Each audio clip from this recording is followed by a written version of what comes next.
All these pieces, broken and scattered, in mercy gathered, mended and whole.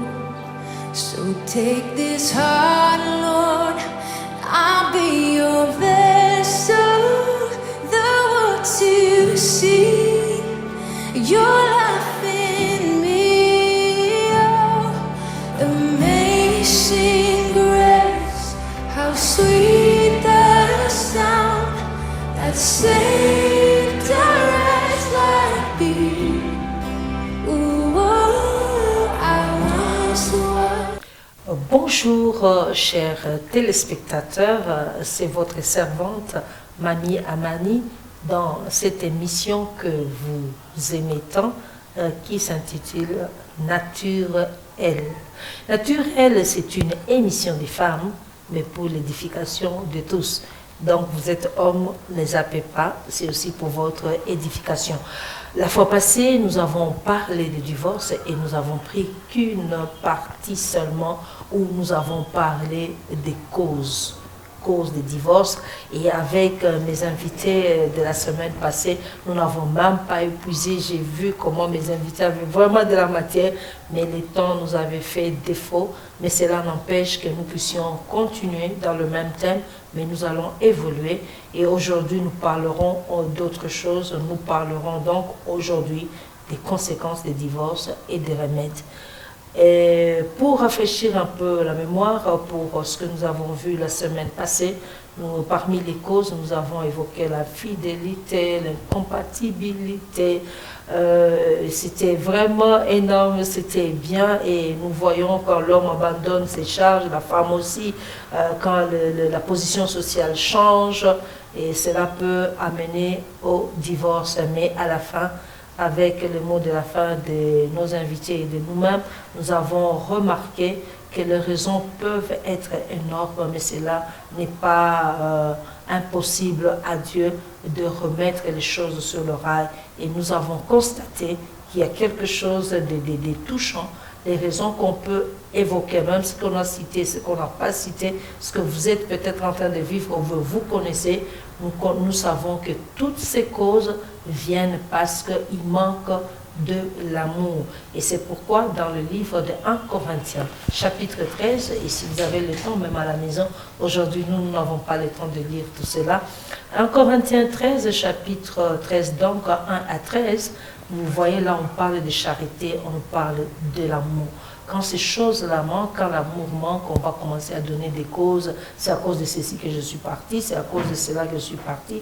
Mais nous savons que la Bible nous dit dans ces textes-là que l'amour pardonne tout. L'amour, la charité est patiente.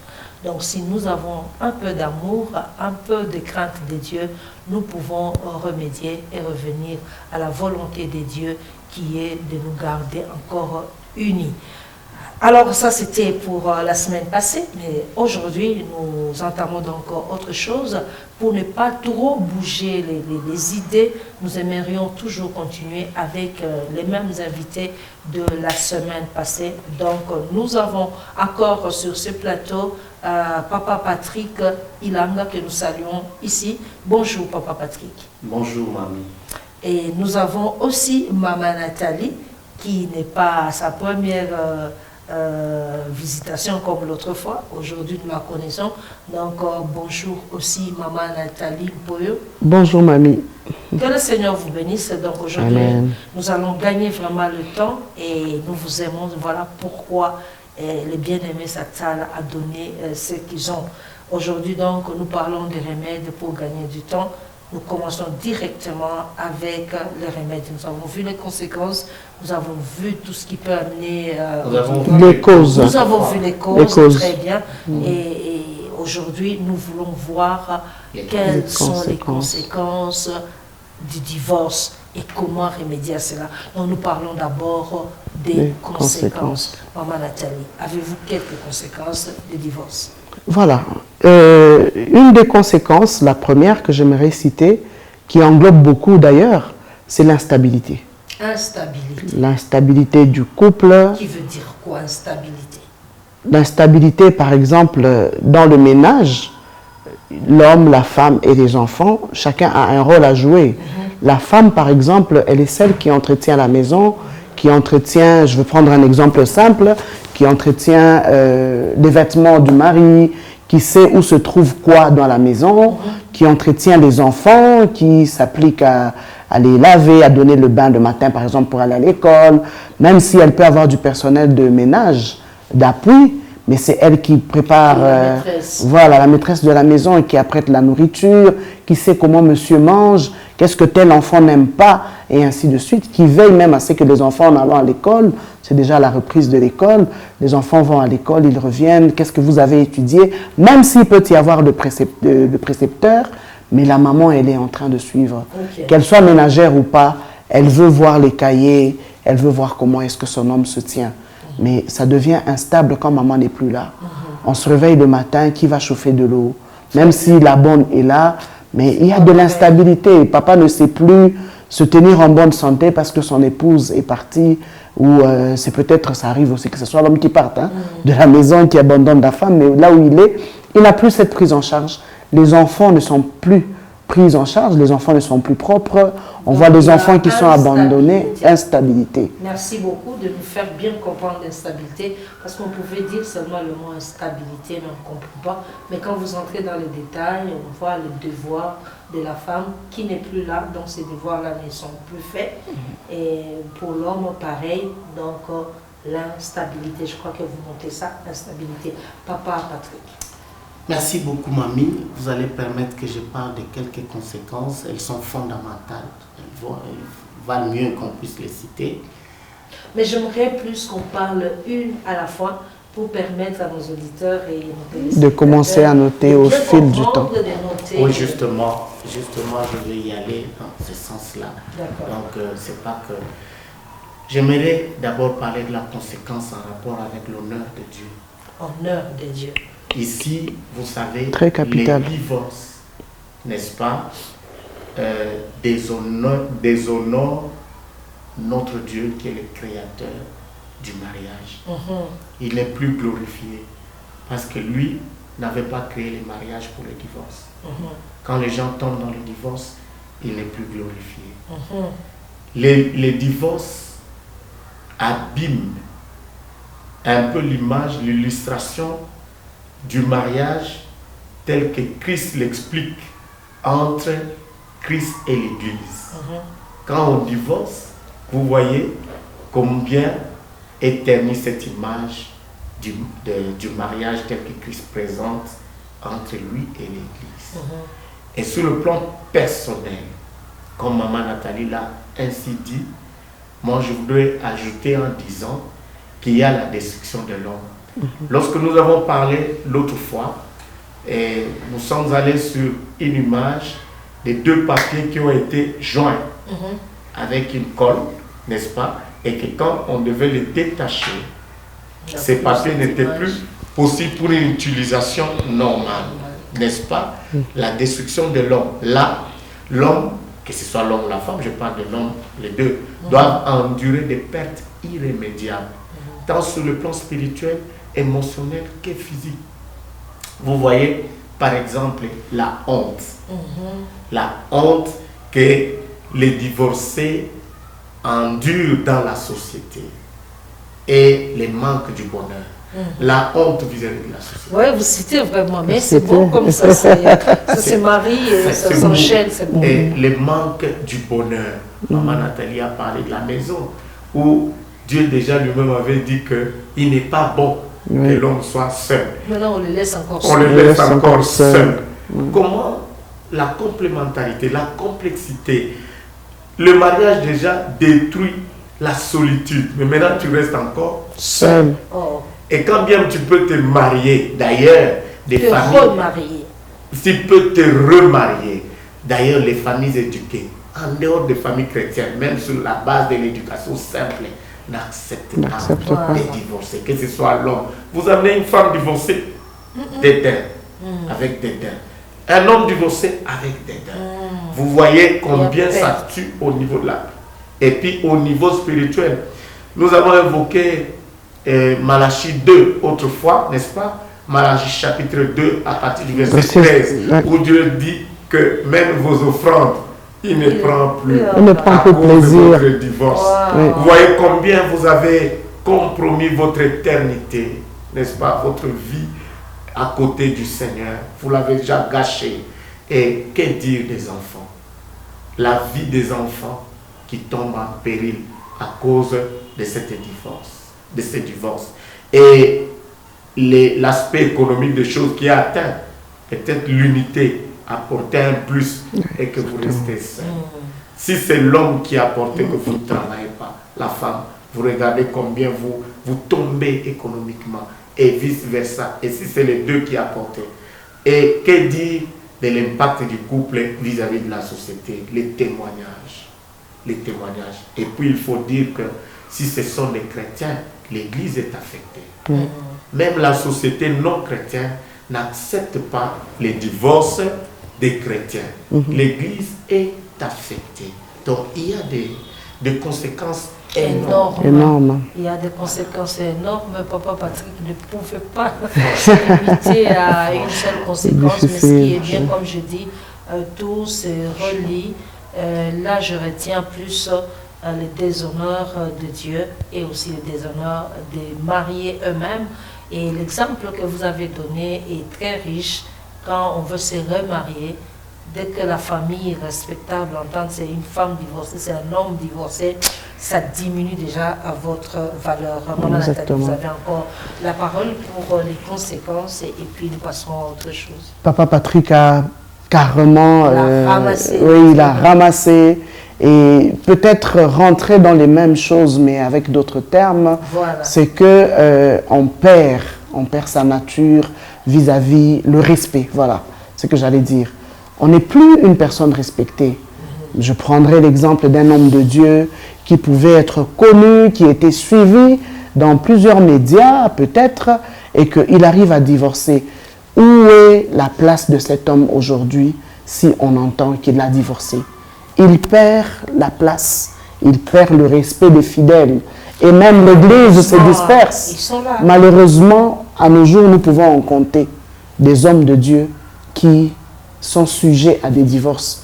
Et ils ne s'arrêtent pas à ce qu'ils ont chuté, ils sont tombés, ils sont, je dirais même en contradiction avec ce que la parole de Dieu a dit.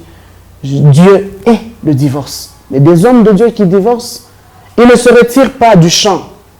Ils continuent à porter la parole. Qu'est-ce qu'ils sont en train d'annoncer au public?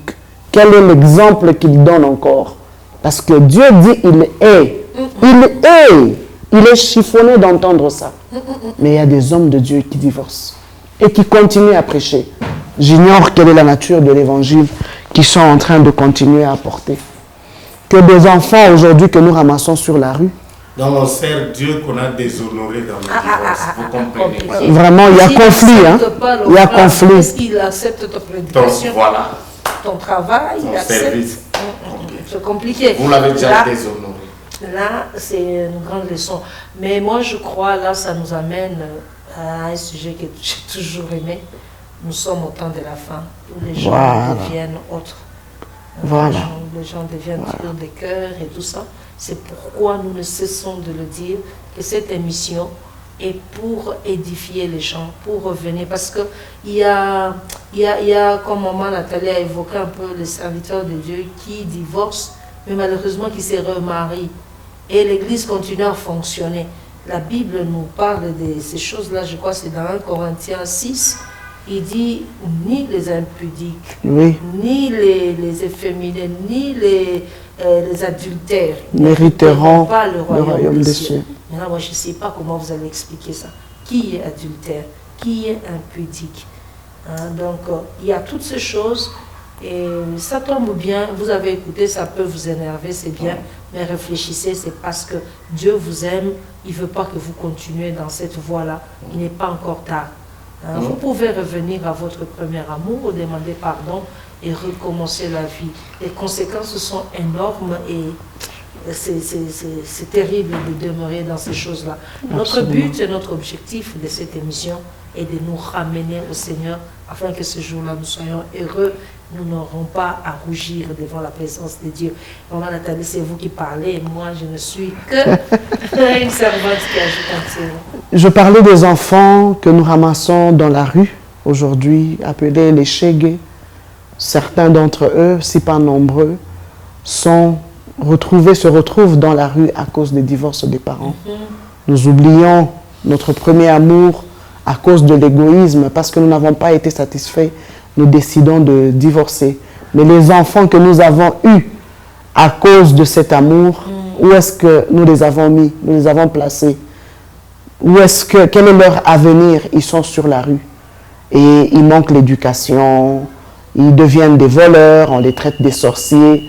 Pourtant, lorsque Dieu les a envoyés sur terre, c'était avec un but. Et voilà, encore une fois, nous déshonorons Dieu, nous détruisons même le fruit voilà, que nous avons obtenu par grâce divine. Oh, voilà. Ça, c'est vraiment profond et touchant. Oui. Donc, si vous ne voulez même pas comprendre que le divorce déshonore Dieu et tout ça, mais regardez ne fût-ce qu'au fruit des enfants. Nous-mêmes, nous devenons comme des assassins de nos propres enfants. Et tout ça, c'est ce que je vous ai dit. Nous sommes vraiment au temps de la fin où la mère n'a plus la compassion de ce qu'il a de ses propres enfants. On ne sent plus la douleur. Hein? Donc, que le Seigneur nous aide, à ne pas divorcer. Continuez. Exactement. Et une autre conséquence, c'est même sur le plan de la santé.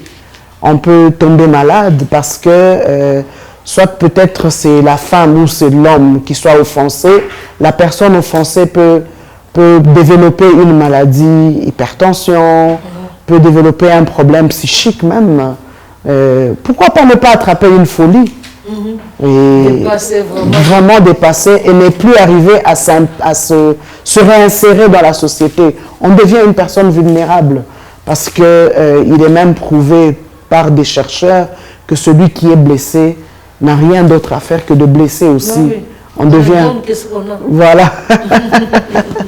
Merci, mamie. Donc, voilà un peu certaines conséquences que je peux apporter. Il y en a tout plein. Il y en a beaucoup. Alors, avant que nous prenions notre pause, Papa Patrick, vous ajoutez encore quelque chose? Oui, je voudrais ajouter quelque chose qui est très important, que nous devons savoir, que nous soyons hommes de Dieu, serviteurs de Dieu, que fidèles saints, que quand on divorce et qu'on se remarie, on est dans l'adultère. Oui.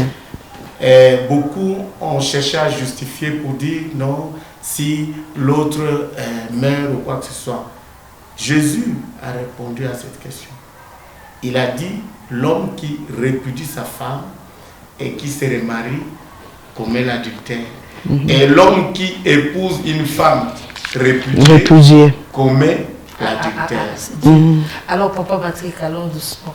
Donc là, nous voulons comprendre que, comme vous avez donné la semaine passée, que même la loi congolaise autorise le divorce que seulement s'il y a menace de mort entre les deux. Alors s'ils arrivaient même à ça, ils arrivent à divorcer. Donc il y a un autre point que vous venez d'ajouter, c'est qu'ils ne doivent pas se remarier. Ils ne doivent pas se remarier. Ça, là, il faut insister, bien expliquer. Effectivement, je préfère lire d'abord. Lisez. Augmenter le son. Marc chapitre, je suis dans la Bible. Marc chapitre 10, verset 10. 10 et 11, hein, je peux prendre 10 à 12. Okay. La Bible dit, lorsqu'il fut dans la maison, les disciples l'interrogèrent encore là-dessus. Il leur dit, celui qui répudie sa femme et qui en épouse une autre commet un adultère à son égard. Et si une femme quitte son mari et en épouse un autre, elle commet un adultère. Déjà, je suis dans Marc chapitre 10, versets 10 à 12. Le Seigneur explique que lorsque vous vous remariez, vous commettez un adultère au cas où vous venez de divorcer. Ce qui signifie que si vous vous engagez dans le divorce, vous restez seul. Si vous ne commettez pas, si vous ne voulez pas commettre l'adultère. Mais malgré que vous restez seul, à l'égard de Malachie, vous avez déshonoré le Déjà Seigneur. Dieu. Il n'accepte plus aucune offrande de vous. C'est devenu grave. Je l'avais expliqué par rapport à la destruction spirituelle de l'homme, que vous avez compromis votre éternité, n'est-ce pas, à côté du Seigneur. La loi parle, par exemple, la loi congolaise, ce qu'on n'avait pas évoqué, que en termes de divorce et d'adultère, lorsque vous prenez quelqu'un d'autre, tout ça, la loi congolaise refuse la polygamie et n'autorise pas la polygamie. Ok.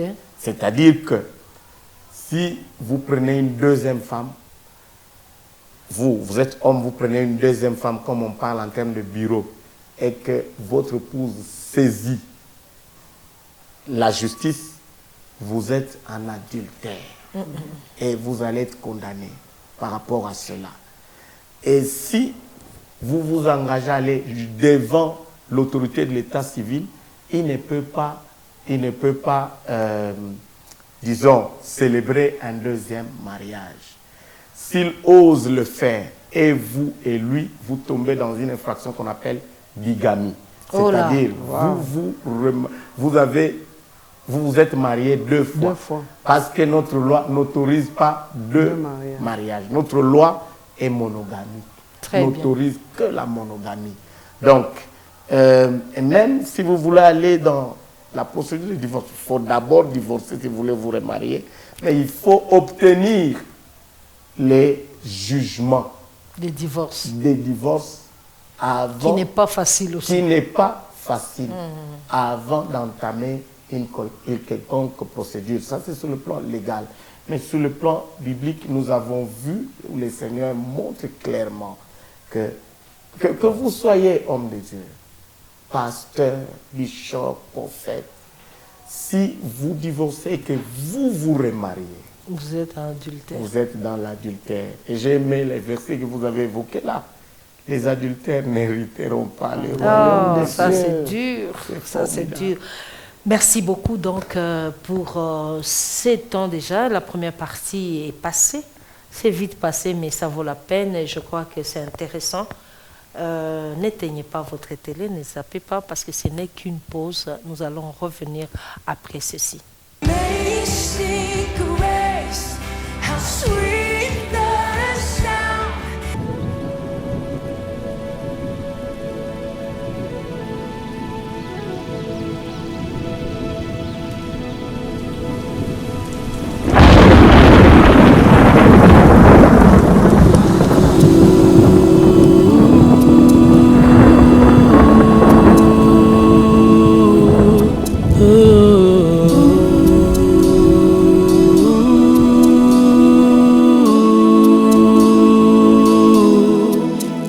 Il baissa la tête sur la croix de Golgotha.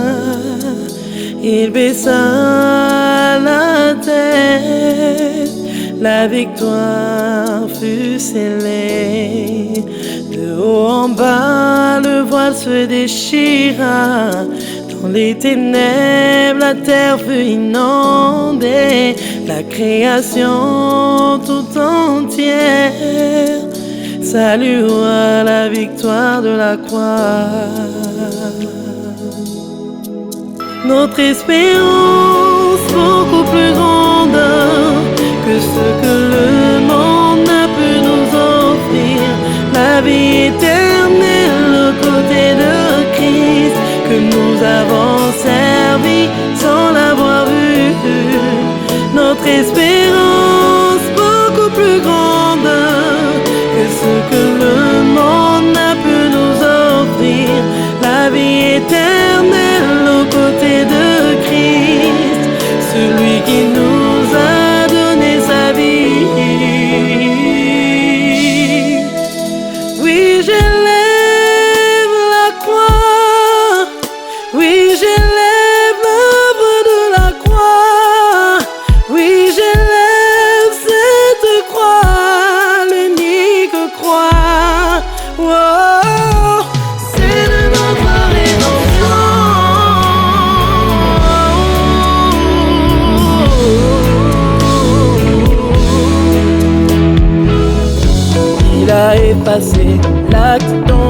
ordonnances nous condamnaient et subsistaient contre nous.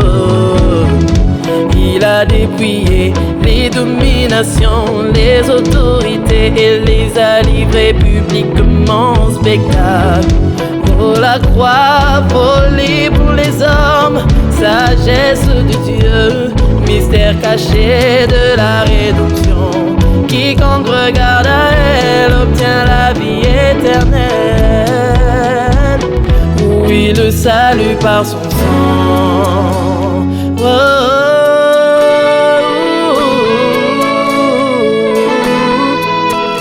il baissa la tête et fut enseveli, mais la mort n'a pu le contenir. Il est sorti vainqueur du tombeau. Il est ressuscité. Il vit à jamais. Il a la clé de la vie. Il tient la clé de ses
car désormais ton rédempteur sera toujours là pour toi.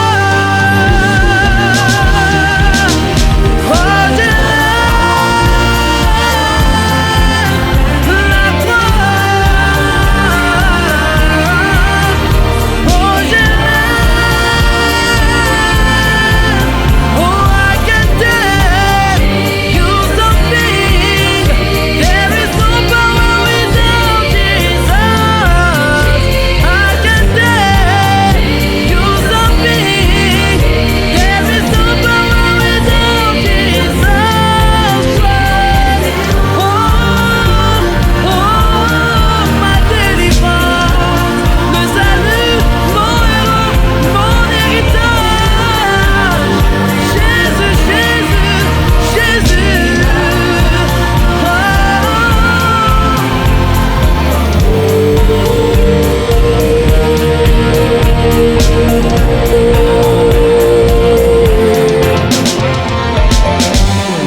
Jesus, Jesus, Jesus, Jesus.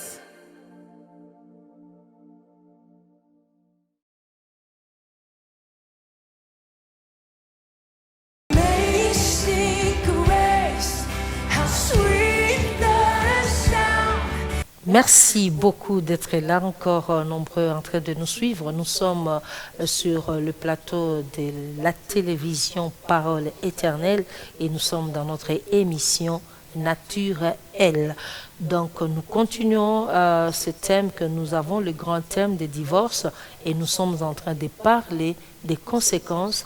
Et notre seconde partie maintenant, nous parlerons de remèdes. Nous avons toujours les mêmes invités, Papa Patrick Ilanga et Maman Nathalie Mpoyo, que nous continuons avec les remèdes, comment remédier à cela, parce qu'ensemble, nous avons vu que c'est mauvais de divorcer. Dieu n'aime pas et les conséquences sont énormes, comme nous avons traité à la première partie.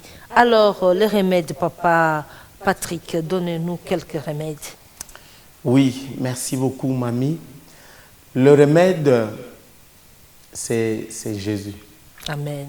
C'est C'est Jésus la solution dans tout cela. Alors, comme on parle de remède, c'est un médicament. Ouais. Vous pouvez donner un nom. Jésus Ouais. quoi?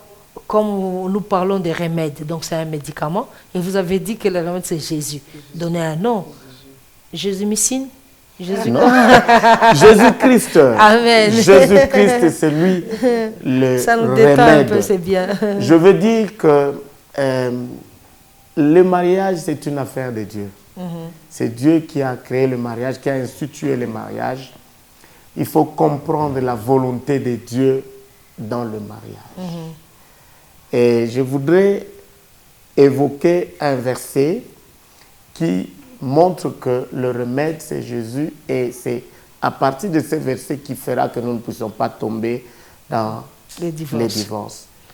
Quand nous lisons Actes des Apôtres, chapitre 2, verset 42, les piliers qui sont là-bas, lorsque nous appliquons cette parole, nous n'allons pas tomber dans les divorces. Alors, je peux lire. Vous pouvez lire, mamie. Il persévérait dans l'enseignement des apôtres, dans la communion fraternelle, dans la fraction de pain et dans les prières.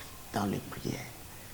Un couple qui persévère dans la parole de Dieu, la méditation de la parole de Dieu, non seulement méditer, lire, mais la mettre en pratique. Comme Jacques dit, ne vous bornez pas seulement À écouter. à l'écouter, mais mettez cette parole en pratique. Persévérez là-dessus. Persévérer dans la communion fraternelle. Ça exprime l'Église, la communauté des chrétiens. Y rester, demeurer là-dedans. La fraction de pain, c'est l'Église qui organise cela, n'est-ce pas, la Sainte Seine. Mais nous prenons plus les prières, les trois aspects. Ça, c'est à notre niveau.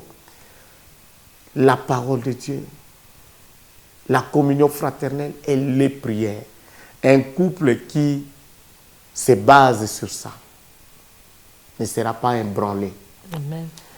Lorsque nous lisons, je crois, Luc chapitre 6, à partir du verset, je crois, 46, prenons 46 à 49. Luc 6, 46 à 49. Oui, on passe de temps, donc vous parlez seulement. Oui, Jésus dit, pourquoi vous m'appelez Seigneur, mais ne mettez pas en pratique mes paroles. Et je vais vous montrer celui qui met en pratique mes paroles. Il est comme quelqu'un qui construit, qui creuse, qui creuse, qui creuse et qui construit la fondation sur les rocs. Quand le vent viendra, il ne sera pas Ébranlé. emporté. Voilà le secret. C'est comme ça que j'ai dit en gros, la solution c'est Jésus-Christ. Parce que Jésus-Christ, c'est la parole. La parole de Dieu, ce ne sont pas les écrits. La parole de Dieu a un nom. La parole de Dieu, c'est une personne. La parole de Dieu, c'est Jésus-Christ. C'est celui-là qui est venu dans le rouleau.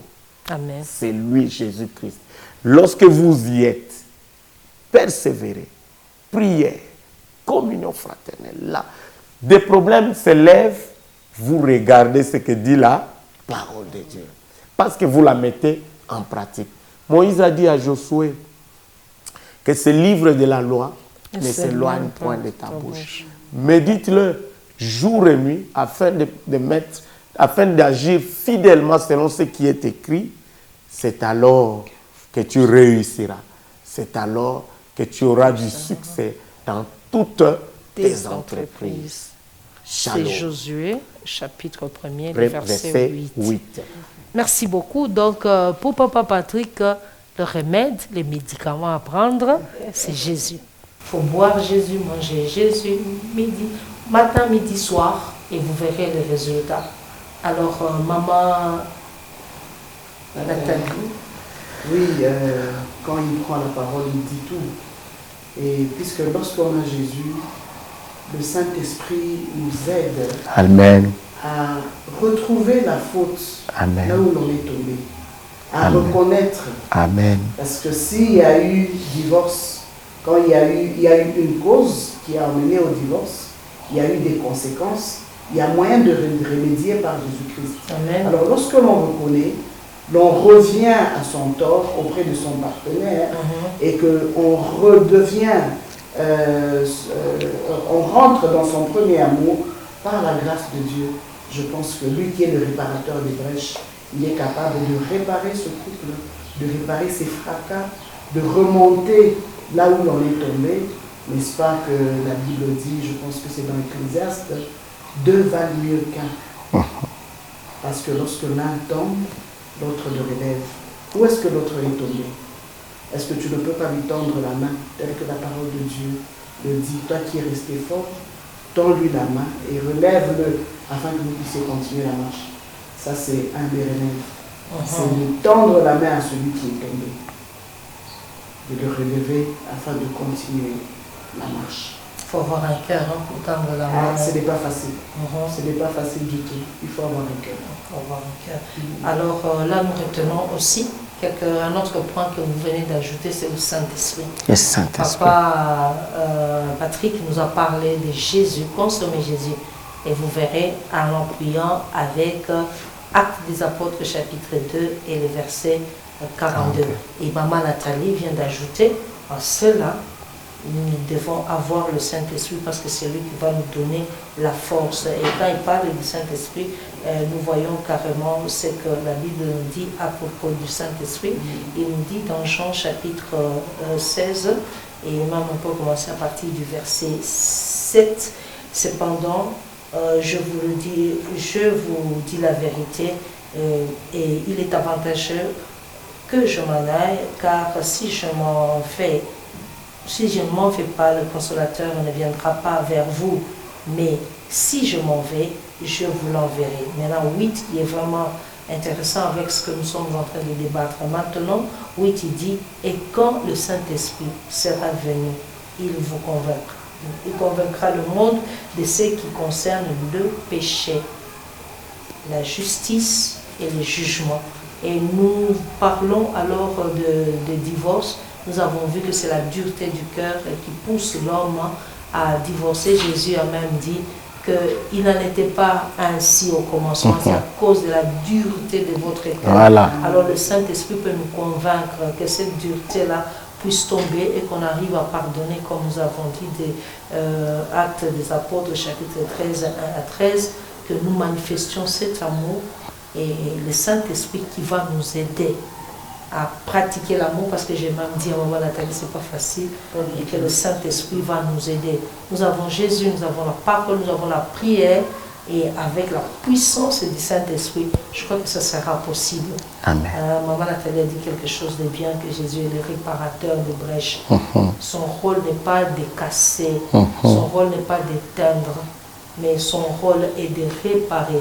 En fait, je suis en train de tendre vers la fin, mais je vous donnerai aussi le temps de dire un petit mot de la fin avant que nous puissions clôturer. Papa Patrick. Merci beaucoup, Mamie. L'autre fois, quand nous avons lu Malachie 2, au verset 16, à la fin, le Seigneur dit, prenez garde. Prenez garde de ne pas tomber dans l'infidélité. Et maintenant, quand nous évoquons Actes des Apôtres, chapitre 2, ces piliers que nous venons d'évoquer nous mettent en garde. Ça nous met en garde, nous ne tombons pas par rapport à cela.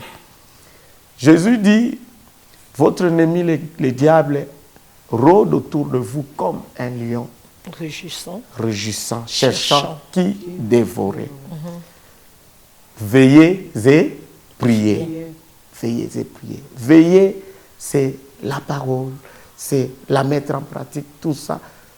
Priez, nous venons de l'évoquer. Et là, nous voulons dire que lorsque vous regardez les conséquences, Maman Nathalie l'a dit, toutes les conséquences sur le plan spirituel, au fait, votre éternité à côté du Seigneur est totalement compromise. Vous êtes dans une situation de désolation, que ce soit dans la société que par votre propre amour qui est déjà abîmé et l'honneur, l'impact, le témoignage, vous pouvez comprendre que le divorce n'est pas bien. Et surtout que le divorce n'est pas la volonté de Dieu.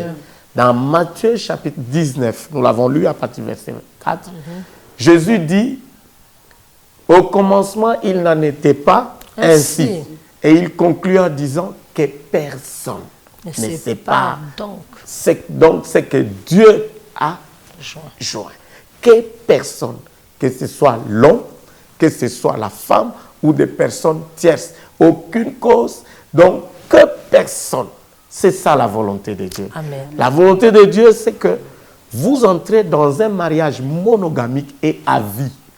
Soit Jésus revient vous prendre, soit la mort vous sépare. Très bien. Clôturant, je veux vous dire, les gens qui ont appliqué la parole de Dieu correctement dans ce domaine du mariage, d'ailleurs, la complicité qui naît, comme nous l'avons dit autrefois, dans la jonction, l'amour qui naît, ces mariages qui naissent, met l'un comme l'autre dans une situation de paix. Et la conséquence, c'est la longévité. Parce que chacun travaille pour la paix de l'autre. Et cette longévité, les gens vivent longtemps. Et souvent, quand ils vieillissent et qu'ils doivent mourir, quand l'un meurt, l'autre suit aussi. Parce que la vie n'est pas possible sans l'autre. C'est ça la volonté de Dieu. Merci beaucoup, Papa Patrick. Alors, on donne la parole à Maman Nathalie. En tout cas, pour le meilleur et pour le pire, nous devons nous marier. Et j'aime un auteur, je crois que c'est Dag, qui a écrit par contre, après avoir rassemblé tout ce que Papa Patrick venait de dire, lui il a dit pour le meilleur et pour la vie. Oui, pas de pire. Pour le meilleur et pour la vie. Parce que dans la vie, il y a tellement de choses. Déjà, lorsque on s'unit, hommes et femmes, on n'est pas de même nature, on ressort des familles différentes, parfois des cultures différentes. Et tout ça, là, le mariage est un endroit de concession. Les hauts et les bas ne manquent pas, les difficultés de caractère ne manquent pas. Mais avec Christ, avec la présence du Saint-Esprit, on lutte contre vents et marées, on s'unit en prière, on reste solide. Et donc, on se marie pour le meilleur. Et pour la vie. Merci beaucoup, Maman Nathalie. Alors, mais mamie, je m'excuse, il faut dire une chose pour ceux qui ne sont pas mariés. Tout se passe bien au niveau du choix. Il faut savoir bien entrer dans le mariage.